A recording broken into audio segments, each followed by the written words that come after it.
Puji syukur kita panjatkan kehadiran Allah Subhanahu wa taala atas berkat dan rahmat-Nya lah kita dapat berkumpul di Perpustakaan SMP Negeri 41 Batam. Dan serta untuk melaksanakan kegiatan diseminasi budaya positif oleh Pak Lalu Ismayadi. Acara selanjutnya, hadirin dipersilakan berdiri untuk menyanyikan lagu wajib Indonesia Raya yang akan dipimpin oleh Ibu Suci. Silakan, dipersilakan berdiri.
Duduk kembali.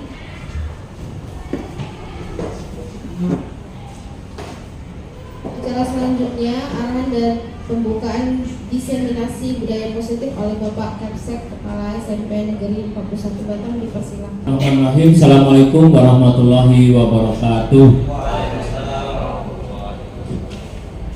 Selamat pagi menjelang siang dan salam sejahtera buat kita semua. Yang saya hormati CGP calon guru penggerak Pak Lalu Ismayadi yang hari ini punya hajat dan dia sebentar lagi ya, besok. Kemudian Udah Loro sebagai wakil kurikulum yang harus juga memantau kegiatan ini. Kemudian Bapak Ibu, ini Bapak Ibu yang hadir di sini ini jadi target ini, sasaran. Kenapa saya lihat diseminasi itu adalah suatu kegiatan yang ditujukan kepada kelompok target. Target dari budaya positif ini, ya. Baik, sebelumnya mari kita bersyukur pada Allah Subhanahu wa taala yang masih memberi kita umur panjang. Mudah-mudahan Allah memanjangkan umur kita sampai kita selesai menjalankan tugas di pegawai negeri, bahkan sampai menikmati pensiun, bahkan sampai bersenang-senang dengan anak cucu. Amin ya rabbal alamin.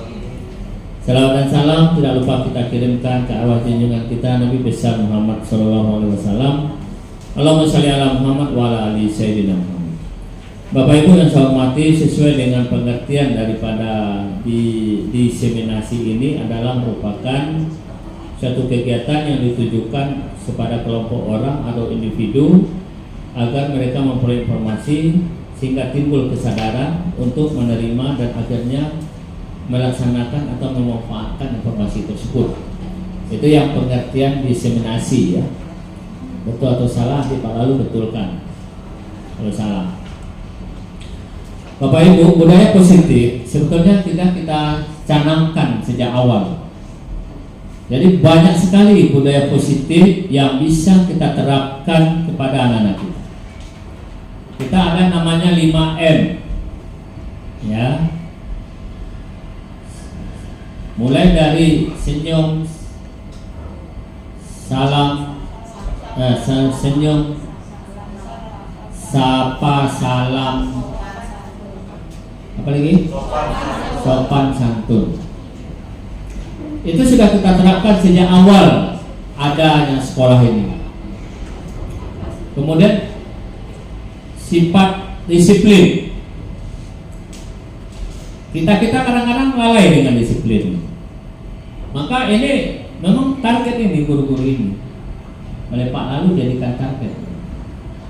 Mungkin ada lagi yang mungkin tak masuk target, mungkin kemudian nanti masuk target. Saya minta orang yang perlu didiseminasi ini orang yang tidak taat dengan aturan ke depan. Karena kalau dari pengertian ini memang orang-orang yang perlu ditularkan, diinformasikan tentang bagaimana budaya positif ini muncul dan tertanam pada dirinya. Jangan lihat kepala sekolahnya datang atau tidak, jangan lihat kepala sekolahnya sudah di sekolah atau belum. Jangan lihat siapa yang menilai kita. Teman sebelah kita pasti menilai kita. Ini bapak ini bagus. Walaupun dia musuh kita, dia akan dalam hatinya mengatakan bapak itu bagus. Hati kita akan mengatakan bahwa bapak itu bagus. Pasti. Bu Deloro itu pasti akan menilai saya akan menilai Bu Deloro. Dalam hati pasti akan ada nilai positif. Kalau dia positif, pasti akan ada nilai negatif itu kalau ada negatif. Itu tak bisa dipungkiri. Oleh sebab itu pada kesempatan ini saya menghimbau, mari kita budayakan nilai-nilai positif yang luar biasa banyak yang kalau dihitung ya, yang kita lakukan. Tertib dalam kehadiran, masuk kelas tertib, berdoa, pulang berdoa, datang, doa pulang dan datang dan pulang ini aja kadang-kadang nggak rutin dilaksanakan oleh guru-guru. Kadang udah bel berbunyi, tak ada, siap, nah, nggak ada lagi, kadang-kadang lupa, langsung meluncur aja keluar. Apalagi sudah ada yang nunggu. Jadi ke depan mari kita betul-betul laksanakan ini. Doa bukan khusyuk sebelum mulai upacara, sebelum mulai belajar. Doa dengan khusyuk setelah belajar. Anak-anak kita itu betul-betul dia ingat Tuhan, ya Allah, bukakan ilmu, bukakan pintu hati, bukakan pikiran saya untuk menerima ilmu. Di akhir buatkan ya Allah ya Rabbi, ya Allah ya Tuhan, terima dan masukkan ke dalam pikiranku, ke dalam otakku apa yang telah disampaikan oleh Bapak Ibu guru. Nah itu kita coba terapkan budaya positif. Kalau perlu doanya itu dibuatkan letternya apa catatannya. Doa awal buka pikiran untuk menerima, doa akhir masukkan apa yang diterima ke dalam pikiran dan teringat sampai kapanpun apa yang dipelajari. Nah itu salah satu contoh ya. Pak Muja buatkan teksnya itu. Doa pulang dan doa masuk kelas. Itu adalah contoh budaya positif. Pak Lalu buat itu teksnya. Ya, doa pulang, doa masuk dan doa pulang. Pokoknya seperti itu. Wajib dibaca. Baca oleh ketua kelas atau siapa yang bergantian umpamanya. Ya. Jadi sebenarnya dengan adanya ini pengulangan, cuma apa yang sudah kita lakukan, cuma diintensifkan lagi melalui CGP ini. Maka CGP ini menstrukturkan, terstruktur ya apa yang dilakukan. Budaya positif itu seperti apa? Sebetulnya kita sudah laksanakan, cuma tidak diintensifkan pelaksanaan. Jadi kepada Bapak Ibu yang hadir hari ini sudah kita dapat informasi bahwa nanti Pak Lalu akan menjelaskan tentang bagaimana sih budaya positif yang sesungguhnya itu. Banyak sekali yang kita lakukan, mengaji pulang sekolah itu budaya positif sebenarnya. Jajan tidak nyolong, gitu ya, tidak buang sampah sembarangan, itu adalah budaya positif.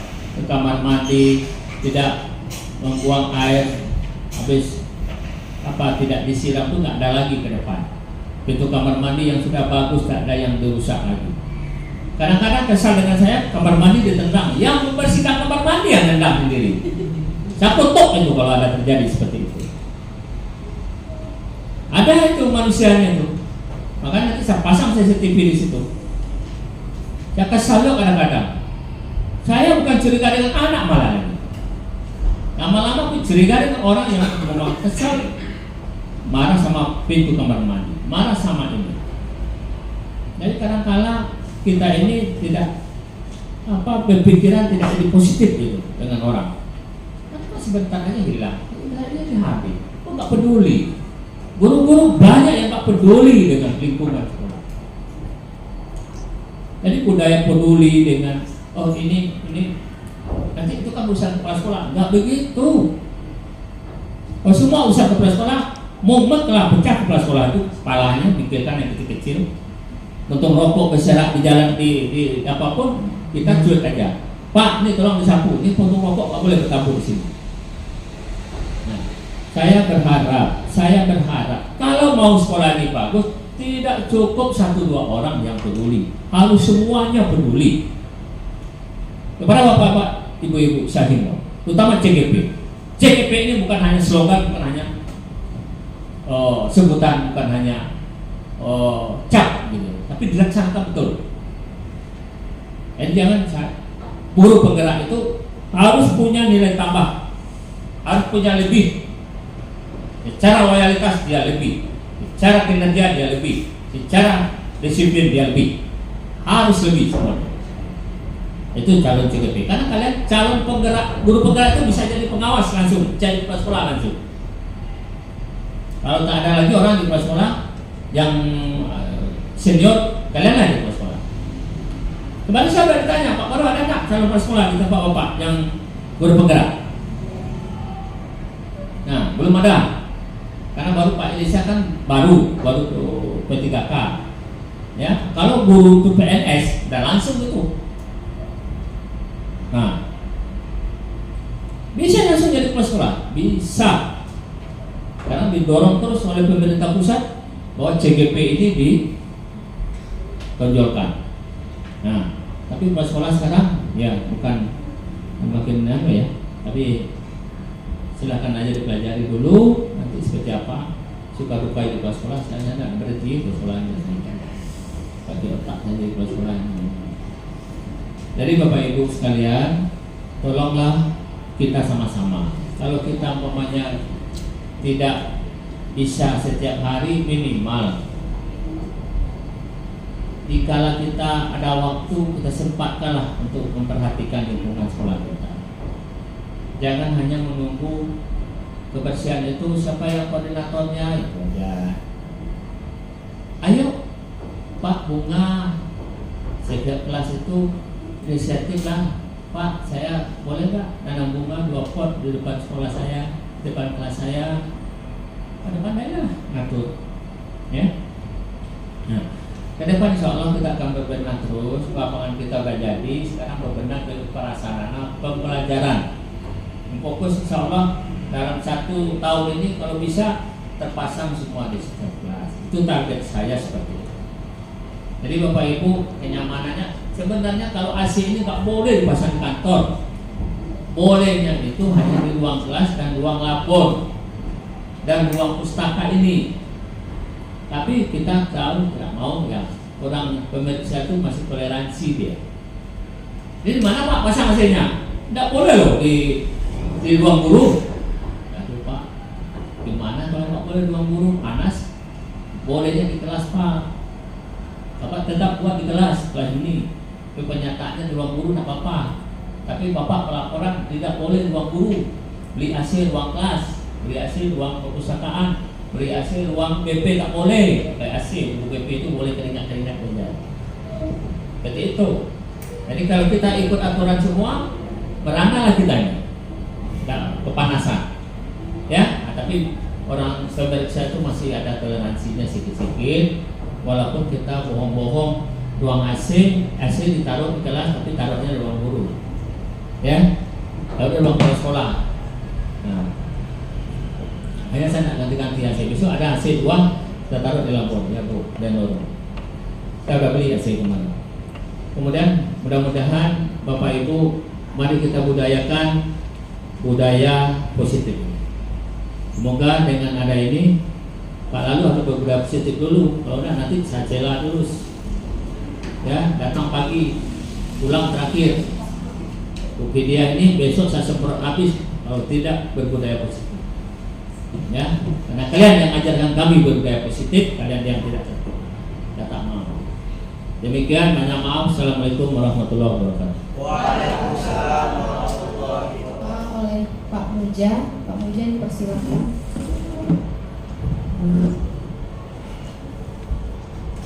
Assalamualaikum warahmatullahi wabarakatuh.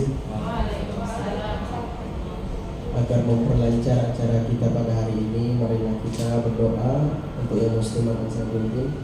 A'udzubillahi minasyaitonir rajim. Bismillahirrahmanirrahim. Alhamdulillahi rabbil alamin hamdan yu'afi ni'amahu wa yukafi mazidah. Ya Rabbana lakal hamdu kama yanbaghi li jalali wajhikal karim wa 'azimi sultanik. Allahumma shalli ala sayyidina Muhammad wa ala ali sayyidina Muhammad. Allahumma ighfir lana dhunubana wa liwalidina warhamhuma kama rabbayana shighara. Allahumma inna nas'aluka salamatan fid din wal 'afiyatan fil jasad wa ziyadatan fil 'ilmi wa barakatan fil rizqi wa taubatan qabla al-maut wa rahmatan 'inda al-maut wa maghfiratan ba'da al-maut. Allahumma hawwin 'alaina fi sakaratil maut wan najata minan nar wal 'afwa min al-hisab. Rabbana hab lana min azwajina wa dhurriyyatina qurrata a'yun waj'alna lil muttaqina imama. Rabbana atina fid dunya hasanah wa fil akhirati hasanah wa qina 'adzaban nar. Walhamdulillahi rabbil alamin. Assalamualaikum warahmatullahi wabarakatuh.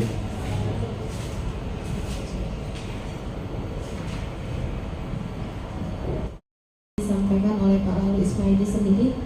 Pada Pak Lalu dipersilakan.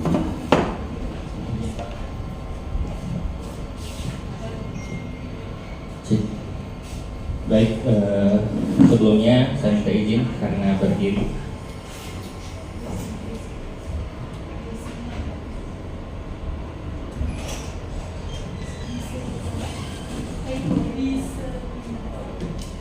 Oke, baik. Assalamualaikum warahmatullahi wabarakatuh.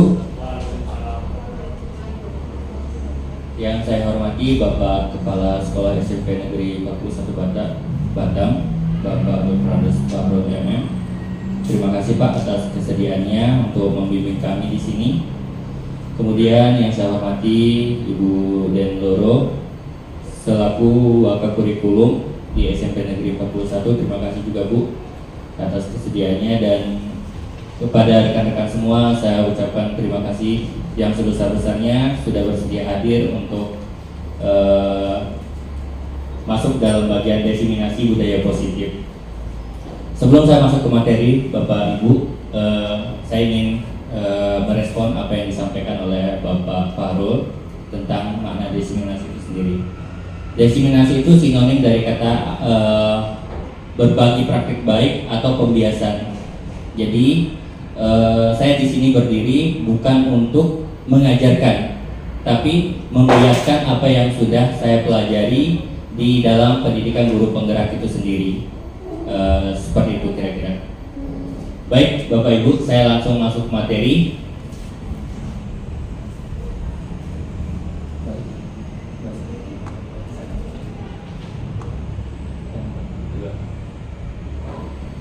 Baik Bapak Ibu, saya sudah 2 bulan lebih mengikuti pendidikan guru penggerak, dan di dalam 2 bulan itu saya sudah menyelesaikan modul keempat pada dan ini merupakan aksi nyata. Aksi nyata itu adalah bentuk implementasi yang kami lakukan setelah mendapatkan ilmu di dalam pendidikan itu sendiri. Jadi di selama 2 bulan itu saya sudah menyelesaikan 4 modul. Yang pertama adalah filosofi Ki Hajar Dewantara. Filosofi Ki Hajar Dewantara ini merupakan modul dasar atau modul pertama yang kami pelajari di dalam pendidikan guru penggerak itu, di mana di dalamnya kami belajar tentang makna pendidikan. Kemudian kami belajar tentang modul nilai dan peran guru penggerak itu ada pada modul 2, di mana kami di sana digembleng untuk tahu apa sih nilai dan peran yang harus dimiliki oleh seorang guru penggerak. Kemudian yang ketiga adalah visi guru penggerak, di mana kami dituntut untuk mempunyai tujuan atau cita-cita dari apa yang kami lakukan. Termasuk kemarin kita sudah melakukan sosialisasi terkait visi guru penggerak, kemudian melanjut ke visi sekolah. Dan yang sekarang ini adalah budaya positif Bapak Ibu. Nah, sebelum saya masuk ke materi intinya, saya ada sedikit ice breaking Bapak Ibu yang masih berkaitan dengan budaya positif.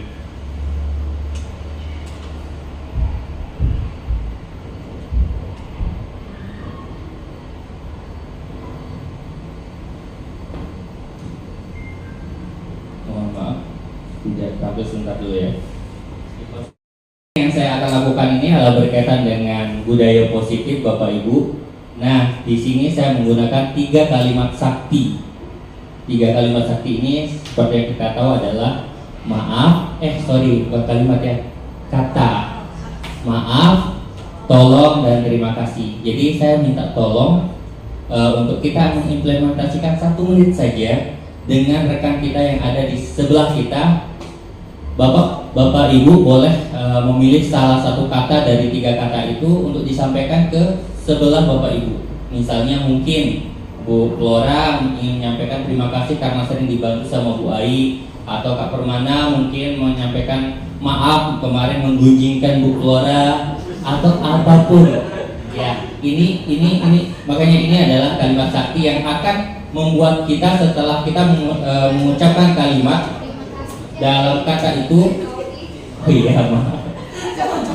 biar ada girohnya sedikit Bu, biar ada semangatnya. Jadi ketika kita sudah mengucapkan salah satu dari kalimat ini, maka hati kita plong untuk pembiasaan selanjutnya. Boleh kita praktekkan Bapak Ibu? Mungkin silakan memilih pasangannya masing-masing untuk menyampaikan 3 kata ini dalam bentuk kalimat. Ya, pilih. Ya, boleh Pak Yori mungkin, Pak Yori sama Pak Arif, kemudian berarti Bu Fitri mungkin bisa masuk ke depan untuk menyampaikan. Tidak perlu besar-besar, hanya kepada kawan saja. Boleh berbisik, maaf ya kemarin saya ini, terima kasih ya sudah membantu saya, jadi seperti itu. Maaf saya tidak. Boleh saya praktekkan ya, boleh saya praktekkan langsung. Karena saya berpasangan, saya berlangsung dengan Pak Kepala.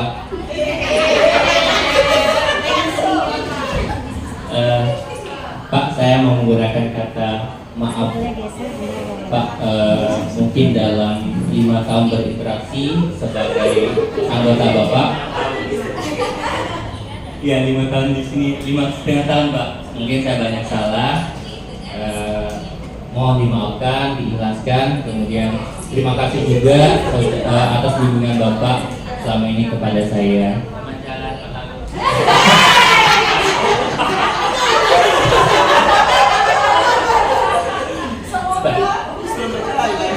Ya, seperti itu ya. Sudah ya Bapak Ibu? Baik, terima kasih. Tepuk tangan buat kita semua. Baik Bapak Ibu, langsung saja kita ke materi yang akan saya sampaikan. Sekali lagi, saya berdiri di sini bukan untuk mengajar, tapi membiaskan apa yang saya dapatkan di dalam pendidikan guru penggerak. Bapak Ibu, kalau kita mengambil kata budaya dalam pelajaran IPS, kami belajar itu budaya adalah kebiasaan. Kemudian positif sudah jelas mengarah ke hal-hal yang baik. Jadi budaya positif itu adalah hal-hal yang biasa kita lakukan yang mengarah kepada hal yang positif. Seperti itu kurang lebih. Kemudian di dalam budaya positif yang ada di modul 1.4 ini, di dalam pendidikan guru penggerak itu kami mempelajari beberapa konsep. Yang pertama adalah disiplin positif, kemudian perilaku atau motivasi perilaku manusia. Yang ketiga adalah kebutuhan dasar manusia. Yang keempat adalah posisi kontrol restitusi. Yang kelima adalah keyakinan sekolah ataupun keyakinan kelas. Dan yang keenam adalah segitiga restitusi. Selanjutnya kita langsung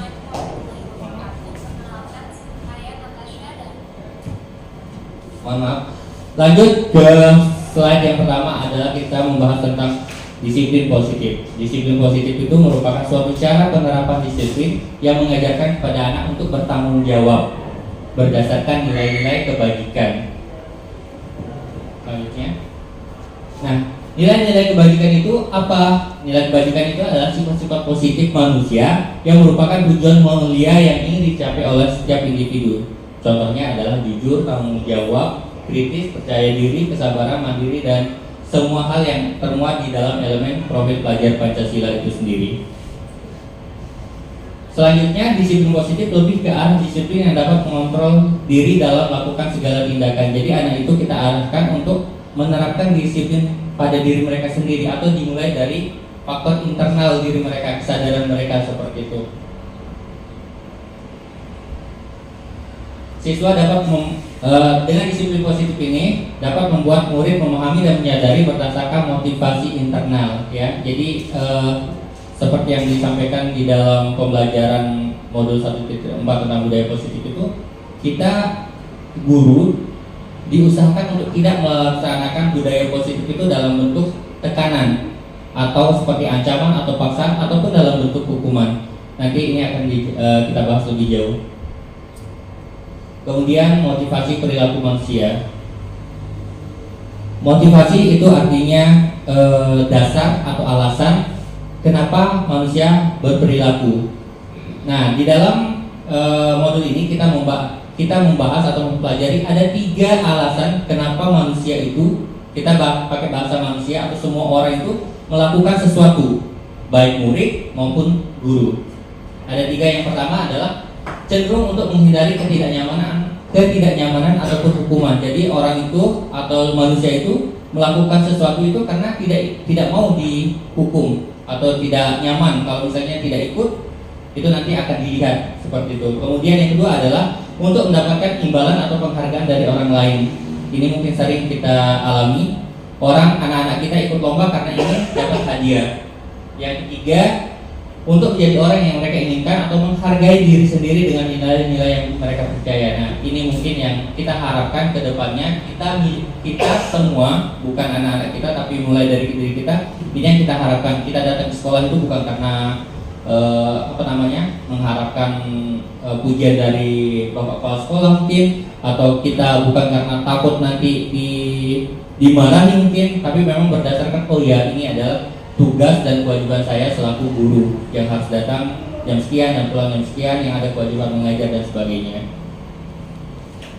Selanjutnya adalah 5 kebutuhan dasar manusia. Bapak Ibu, masih ada korelasi dengan penjelasan yang barusan bahwa pada dasarnya manusia itu memiliki 5 kebutuhan dasar dan itu wajib ada dalam setiap manusia, termasuk saya pribadi dan mungkin di Bapak Ibu juga. Nah, apa 5 dasar kebutuhan manusia ini? Yang pertama adalah bertahan hidup. Manusia butuh makan, manusia butuh minum, kemudian kasih sayang, kebebasan, kesenangan, dan penguasaannya. Nah, kebutuhan yang untuk bertahan hidup seperti apa? Seperti yang kita lihat di gambar, kita butuh rumah untuk berlindung dari panas, dari hujan dan matahari. Kemudian kita butuh pakaian, ya, kita butuh pakaian untuk menutupi aurat kita. Kita butuh makan untuk melindungi perut kita dari kelaparan. Kemudian kebutuhan kasih sayang dan rasa diterima. Kebutuhan kasih sayang ini adalah meliputi kebutuhan dan koneksi sosial. Jadi kodrat kita Bapak Ibu adalah makhluk sosial, makhluk yang tidak akan bisa hidup tanpa adanya orang lain di sekitar kita. Bagaimanapun kayanya kita, bagaimanapun kuatnya kita akan selalu dan senantiasa membutuhkan orang lain. Kita tidak akan mungkin menjadi guru ketika murid tidak ada. Demikian pula sebaliknya, kurang lebih seperti itu. Selanjutnya, kebutuhan penguasaan. Kebutuhan penguasaan ini adalah lebih ke pengakuan atas kemampuan yang kita miliki. Nah, kebutuhan ini berhubungan dengan kekuatan memperoleh sesuatu untuk menjadi kompeten, terampil, dan diakui berprestasi. Selanjutnya, kebutuhan kebebasan. Pada dasarnya manusia itu Bapak Ibu ingin bebas, makanya di dalam modul 1.1 tentang filosofi Ki Hajar Dewantara, sebenarnya di situ agak sedikit bertolak belakang dengan hati nurani saya sebelum jauh masuk di dalam pendidikan guru penggerak, di mana dikatakan bahwa murid itu sebenarnya harus bebas, harus merdeka, bisa melakukan apa yang mereka mau dengan sesuai dengan keinginan mereka sendiri. Mereka mau belajar dengan gaya A, gaya B, dan sebagainya. Mungkin ini butuh penghayatan lebih dan pembelajaran lebih dari saya sendiri juga. Masih sebenarnya masih gimana gitu rasanya dengan bahasa ini. Kemudian selanjutnya kebutuhan kesenangan, kebutuhan untuk mencari kesenangan, bermain dan tertawa. Seorang filsuf atau tokoh Glaser menyatakan menghubungkan kesenangan dengan belajar. Anak-anak dengan kebutuhan dasar akan kesenangan ini biasanya ingin menikmati apa yang dilakukannya. Baik, selanjutnya adalah 5 posisi kontrol atau restitusi. Ini sebenarnya posisi kita Bapak Ibu. Ini adalah posisi kontrol kita sebagai seorang guru, dan ini memang mungkin kita bisa bertanya nanti setelah 3-4 slide ini kepada diri kita di posisi mana. Bapak Ibu, ada 5 posisi kontrol kita sebagai guru. Yang pertama adalah kita guru sebagai penghukum, kemudian guru sebagai pembuat merasa bersalah, kemudian yang ketiga adalah guru sebagai teman, dan selanjutnya guru sebagai pemantau, dan yang terakhir adalah guru sebagai seorang manajer. Nah, di sini saya sudah membuatkan sebuah tabel tentang 5 posisi kontrol, di mana posisi penghukum dan pembuat merasa bersalah itu termasuk kategori kita sebagai guru yang mohon maaf dalam kategori yang kurang baik atau identitas gagal Bapak Ibu. Nah, yang kedua yang sudah cukup berhasil atau masuk kategori sukses, yaitu kita menjadikan posisi kita sebagai seorang teman atau pemantau. Dan yang ketiga itu adalah posisi yang sangat ideal, yaitu sebagai manajer. Nah, di sini sudah ada tabel-tabel yang kira-kira bagaimana bentuk seorang penghukum itu seperti apa, kemudian pembuat rasa bersalah itu seperti apa. Misalnya contohnya, sebagai seorang penghukum, menghardik, menunjuk, menyakiti atau menyindir. Berarti ketika kita sudah melakukan 4 dari indikator, salah satu dari 4 indikator ini, berarti kita sudah masuk kategori guru yang penghukum. Kemudian ketika kita membuat menggunakan kata berceramah atau mengatakan seharusnya kamu seperti ini loh nak, kasihan loh ibu, nanti kalau kamu tidak baik nanti bapak yang dimarahi. Berarti kita memposisikan sebagai orang yang butuh pertolongan. Jadi posisi ini, 2 ini ternyata di dalam modul yang saya bahas, ternyata kita kurang ideal berada di posisi ini. Kemudian sebagai teman. Nah, sebagai teman ini mungkin sudah banyak kita lakukan Bapak Ibu.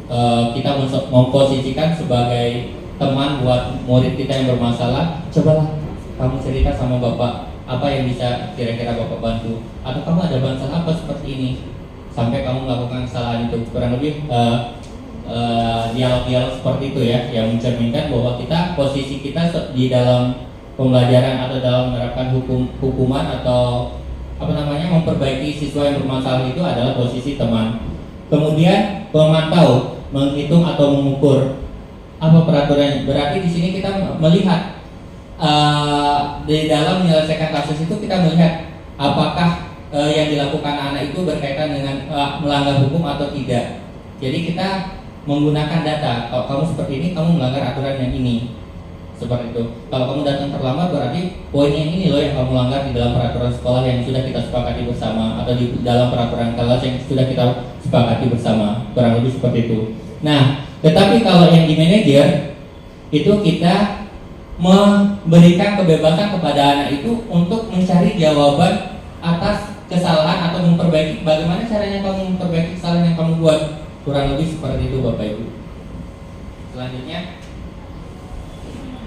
nah ini sama ya contoh penerapannya, di mana kasus siswa tidak memakai atribut lengkap pada saat upacara. Jika sebagai penghukum patuhi aturan sekolah lalu berdiri di depan kelas. ketika anak itu tidak memakai atribut atau dasi atau ini, maka kita panggil anak itu, kita suruh berdiri di depan, maka kita masuk kategori penghukum. Kemudian berapa kali ibu harus memberitahu kamu, nak, ibu kecewa padamu. Kalau kamu seperti ini terus, ibu bisa ditegur sama kepala sekolah karena tidak bisa mendidik kamu. Ini adalah membuat rasa bersalah. Jadi anak itu akan mikir, oh kak maaf, saya berarti sudah zalim sama ibu ini. Nah, itu kategori yang kedua. Kemudian yang ketiga, ayolah nak, tertib nak, buat ibu bangga, kali ini tidak ada apa-apa, kamu salah, dan sebagainya. Ya, apa efek dari setiap poin-poin posisi kontrol ini? Yang ini ya, Bapak Ibu. Jika kita menggunakan penghukum, maka hasilnya adalah kemungkinan murid itu akan menjadi marah dan pendendam sama kita.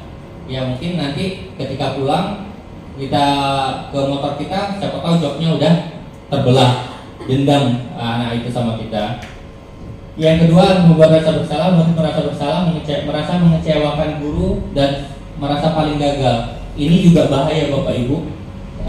Untuk anak-anak yang tidak kuat mentalnya, bisa jadi mereka nanti merasa, astaga saya sudah berbuat salah sama ibu ini, padahal ibu ini baik. Saking merasa karena tertumpuk, hal yang sangat fatal mungkin bisa terjadi sampai bunuh diri, atau sudahlah daripada saya jadi biang-kerok di kelas tersebut, saya mendingan keluar. Bisa saja terjadi kasus seperti itu. Kemudian teman seperti ini, terus pemantau juga, dan yang terakhir kita lebih banyak membahas tentang manajer. Di manajer itu murid akan merasa bertanggung jawab atas dan mencari jalan keluar atas permasalahan sendiri, tapi tentunya dengan dukungan atau bimbingan dari guru tersebut. Baik, selanjutnya.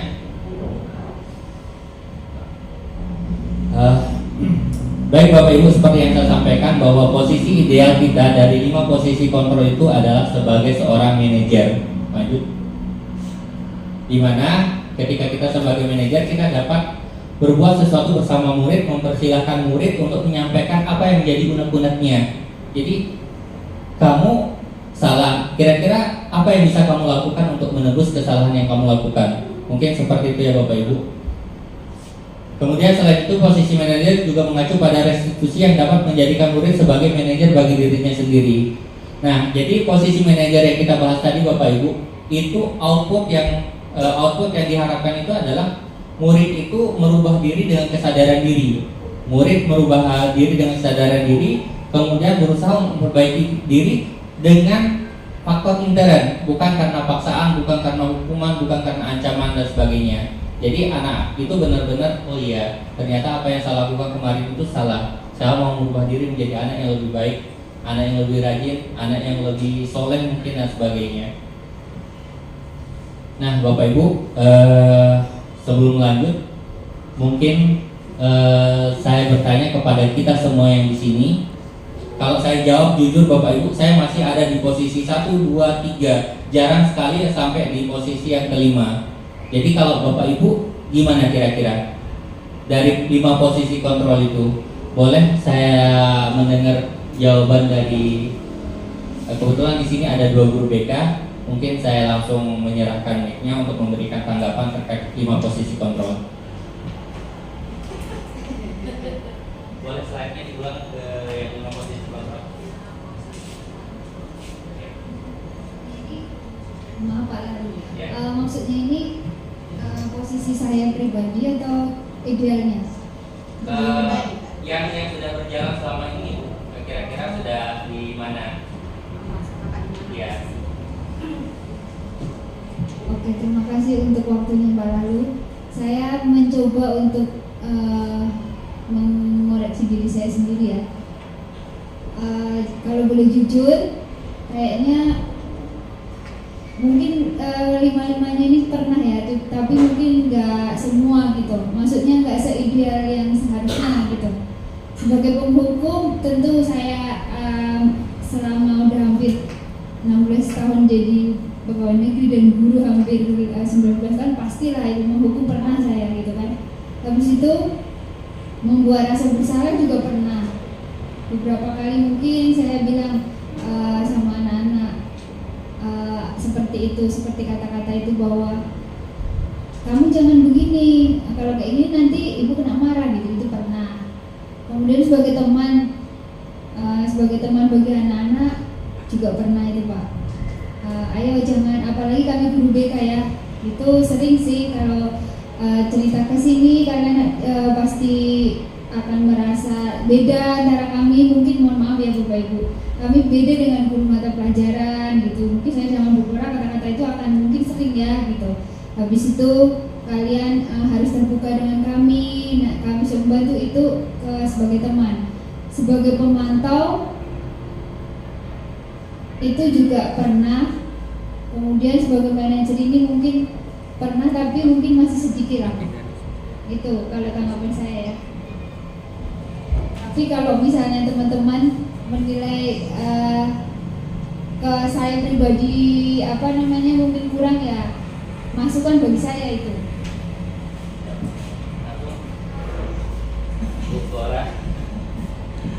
Yang mana ya? Kayaknya kalau yang untuk nomor 2, pembuat rasa bersalah itu kayaknya kepada anak saya sih bilangnya.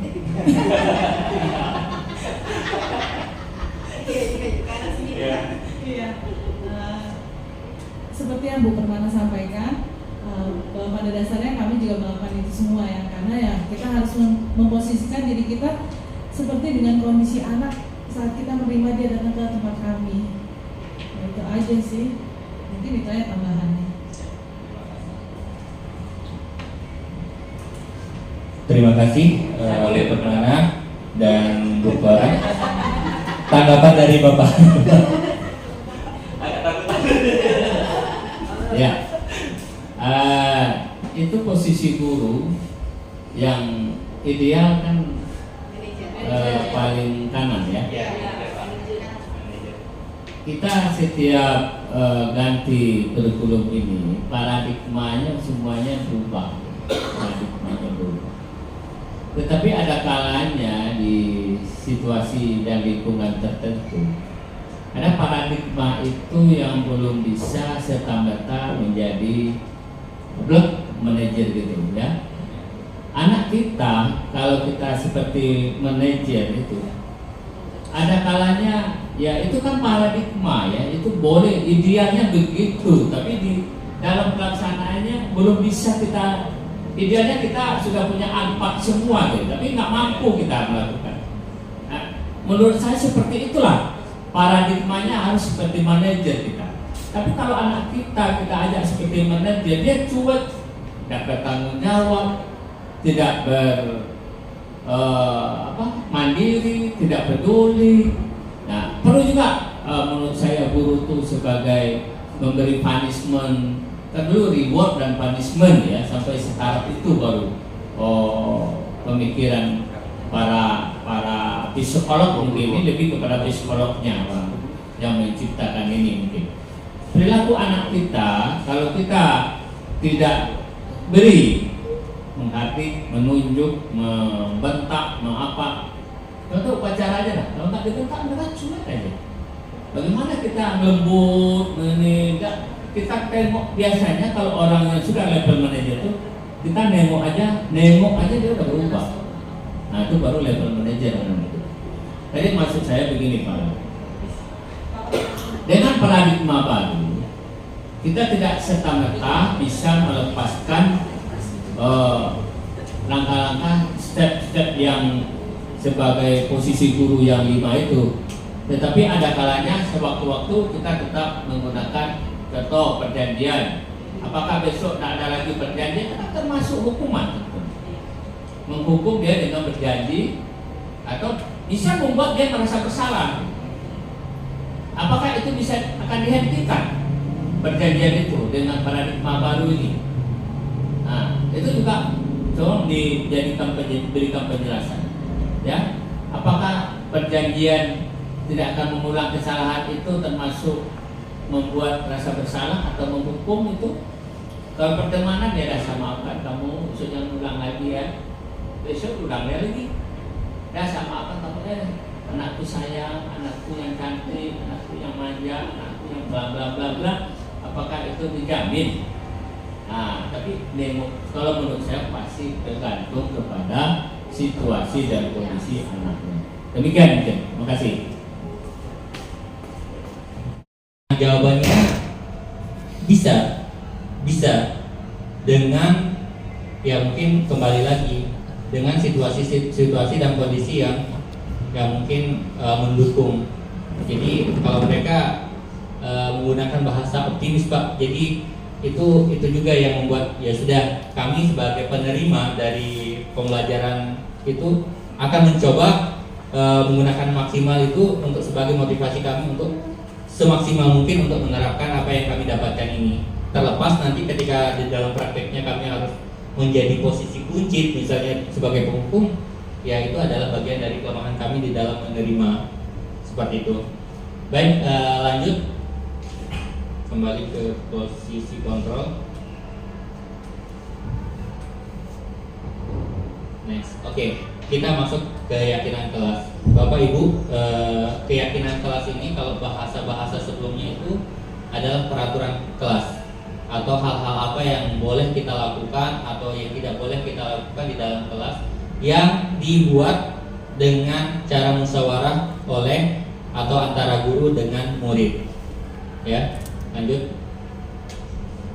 Baik, guru berperan dalam mewujudkan terbentuknya keyakinan sekolah atau kelas dengan adanya kesepakatan antara guru dan murid. Jadi ketika kita membuat keyakinan kelas atau peraturan kelas bahasa sederhananya, maka kita memastikan satu hal yang paling utama. Kita membuatnya berdasarkan kesadaran dan musyawarah. Jadi anak itu tahu bahwa ini adalah hal yang ingin saya dapatkan di kelas ini.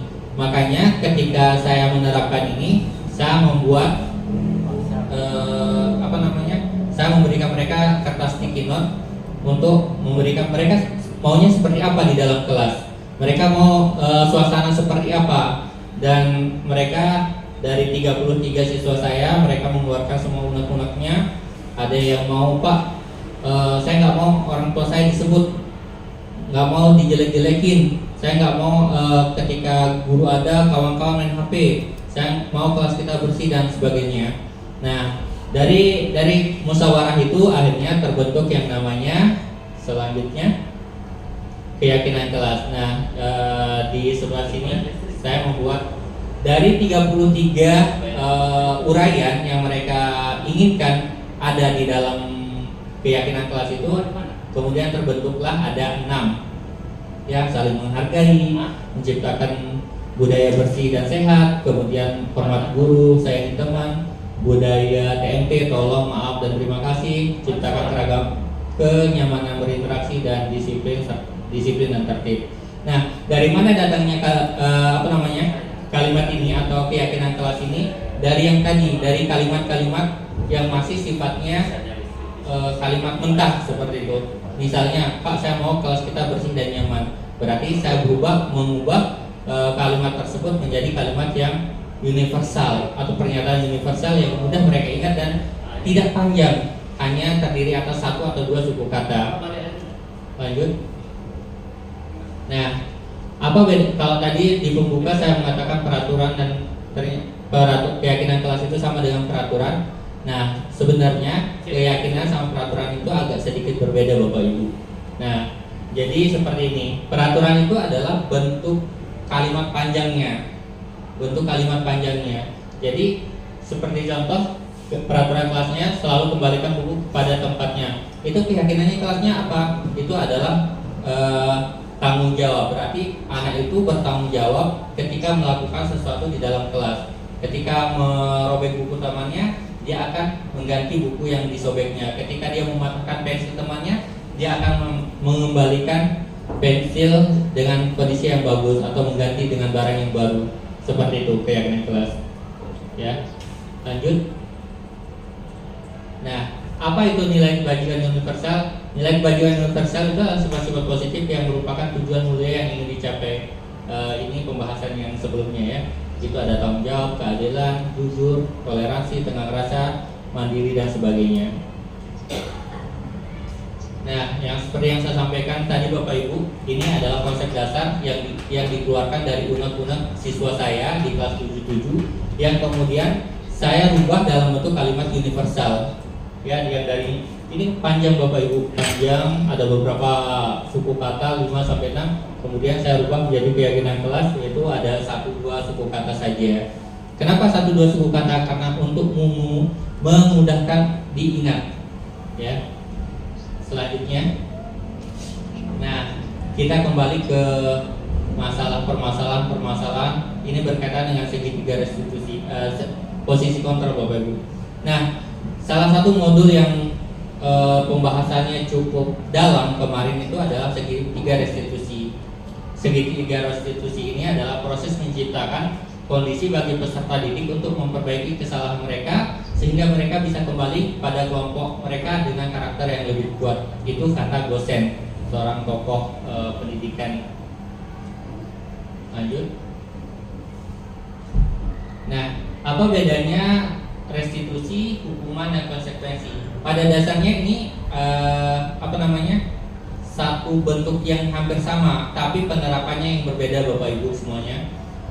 Hukuman itu bersifat tidak terencana atau tiba-tiba, kemudian bersifat negatif, ya, kemudian bersifat negatif. Dan murid itu sendiri tidak tahu kapan peraturan itu dibuat. Kadang-kadang seperti itu, tidak ada sosialisasi, kadang-kadang seperti itu ya.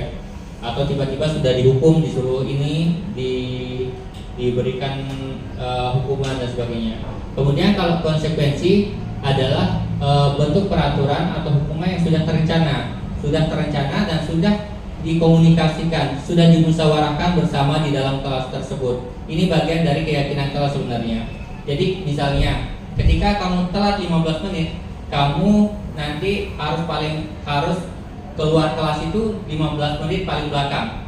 Atau ketika kamu udah keluar, kamu harus masih berdiam di dalam kelas 15 menit. Ini contoh konsekuensi. Atau misalnya di sini contohnya apa nih? Misalnya kalau ada anak datang terlambat, maka anak tersebut harus menulis isi teks proklamasi sebanyak 4 kali. Nah, hukuman, saya sebut hukuman atau konsekuensi menulis isi teks proklamasi sebanyak 4 kali ini sudah disampaikan kepada murid tersebut. Nah, kalau misalnya kamu telat masuk sekolah, ibu suruh menulis teks proklamasi 4 kali ya. Nah, anak itu sudah tahu, jadi ketika telat, oh ya saya harus melakukan ini, seperti itu. Perbedaannya di dalam contoh kasus seperti ini Bapak Ibu. Kalau guru menghukum siswa tersebut hormat bendera selama 10 menit, berarti itu ada bentuk hukuman. Atau guru marah dan murid menjadi takut, itu juga hukuman. Sedangkan kalau konsekuensi adalah guru memberikan konsekuensi untuk mengerjakan PR-nya saat istirahat atau dikerjakan sebanyak 3 kali lipat. Seperti yang saya sampaikan, anak itu sudah tahu konsekuensinya, atau anak itu sudah tahu akibat dia telat dan sebagainya. Guru tegas dan siswa menghormati peraturan. Nah, positifnya adalah ketika konsekuensi ini dijalankan, maka siswa itu akan menjadi takut untuk melanggar atau menghormati peraturan tersebut sebagai kesepakatan bersama. Dan yang terakhir, kalau di dalam restitusi, guru menanyakan keyakinan kelas. Contohnya seperti ini mungkin, nah, kamu kan sudah tahu kita ada keyakinan kelas bahwa kamu tidak boleh telat datang ke sekolah. Kita harus datang tepat waktu. Jadi kalau sekarang kamu telat, apa yang harus kamu lakukan untuk memperbaiki diri? Seperti itu ya Bapak Ibu. Nah, seperti itu restitusi itu di dalam menyelesaikan persoalan yang ada pada anak. Selanjutnya, di dalam melaksanakan segitiga restitusi ada 3 tahapan yang harus dilakukan oleh seorang guru. Yang pertama adalah menstabilkan identitas. Menstabilkan identitas ini adalah menjelaskan kepada anak itu bahwa setiap orang itu pernah punya salah. Setiap orang itu pernah punya salah, dan semua orang bisa memperbaiki kesalahannya untuk memperbaiki dirinya. Kemudian validasi tindakan yang salah itu adalah menanyakan kenapa kamu melakukan hal seperti itu, atau kenapa kamu melanggar peraturan itu. Dan yang terakhir itu adalah keyakinan yang menanyakan keyakinan. Ini berkaitan dengan solusi yang guru itu berikan kepada anak itu sendiri untuk mencari solusi atas kesalahan yang diperbuatnya. Ini sudah yang saya sampaikan barusan yang Bapak Ibu. Lanjut. Validasi tindakan yang salah. Lanjut. Oke, akhirnya saya sampai pada kesimpulan. Boleh di sini.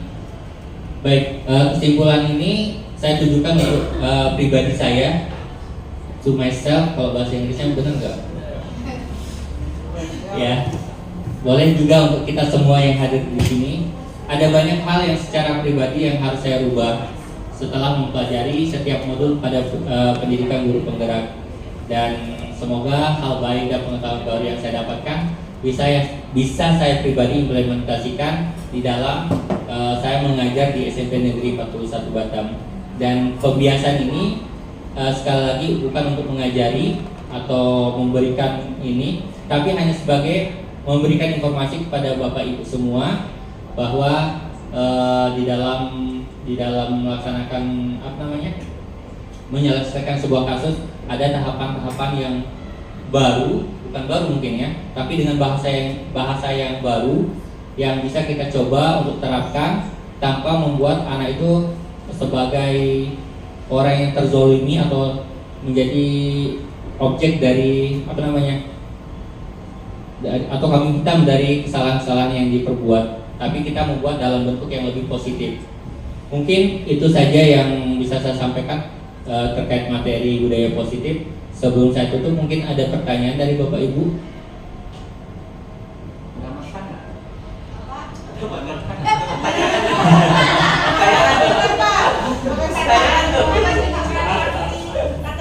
Baik, mungkin ada bantuan ini, masukan atau tambahan dari senior saya, Pak. Saya sebut senior, dari Pak Elisa.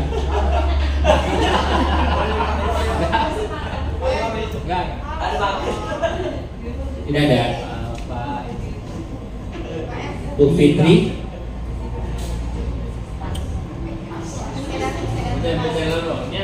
Oh ya, dari Wakak Kurikulum Bu Den Loro menyampaikan sedikit tambahan untuk saya. Boleh juga masukan Bu terhadap apa yang saya sampaikan mungkin. Monggo. Nanti di rekam ada makan. Jadi bisa Assalamualaikum warahmatullahi wabarakatuh. Waalaikumsalam. Terima kasih atas waktu yang telah diberikan kepada saya dalam penyampaian Bapak lalu dalam rangka menerapkan budaya positif di sekolah kita. Kita tentu berharap banyak ya agar budaya-budaya yang selama ini sudah kita terapkan semakin kedepannya tentu menjadi budaya yang terus-menerus melekat pada semua warga sekolah SMP Negeri 41 Batam, baik dari peserta didik, ya, kemudian orang tua juga yang mendampingi anak-anak mereka dan memberikan masukan juga. Salah satu budaya yang sudah kita terapkan, beberapa budaya yang sudah kita terapkan, diantaranya yang menurut saya itu adalah suatu peningkatan ya. Nah, kita sudah mulai berinovasi ya, membudayakan budaya positif. Diantaranya adalah kita sudah menyambut siswa kita dengan baik ya, Bapak Ibu guru menerima siswa melakukan perbuatan tindakan ya yang selama ini belum dilakukan, sekarang sudah, terutama memberi salam kepada Bapak Ibu guru di sekolah, menyambut tamu dengan baik ya. Kemudian kita juga sudah melakukan budaya menghargai, membantu sesama teman sejawat.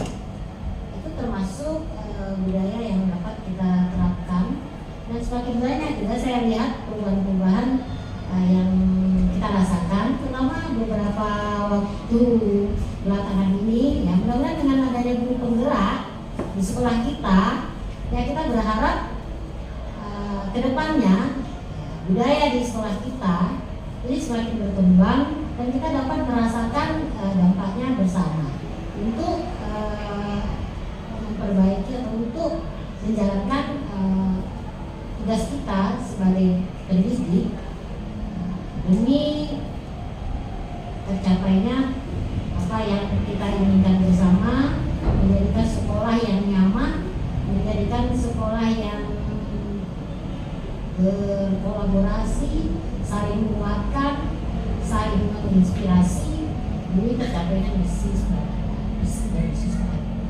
Itu saja yang saya ingin sampaikan. Terima kasih Pak Habib.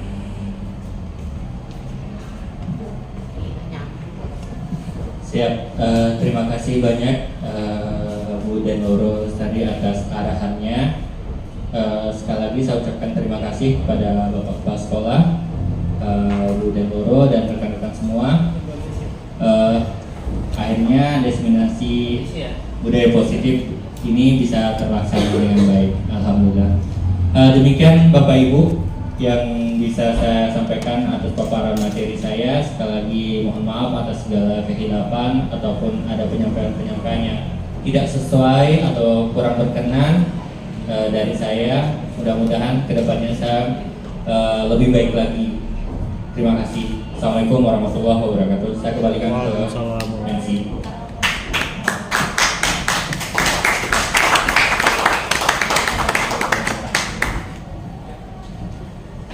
Dengan berakhirnya presentasi diseminasi disiplin positif oleh Pak Lalu, berakhir pula acara kita pada hari ini. Kami dari CGP Angkatan 11 mohon terima kasih banyak untuk kesempatan dan kerjasama yang luar biasa hari ini. Saya tutup dengan assalamualaikum warahmatullahi wabarakatuh.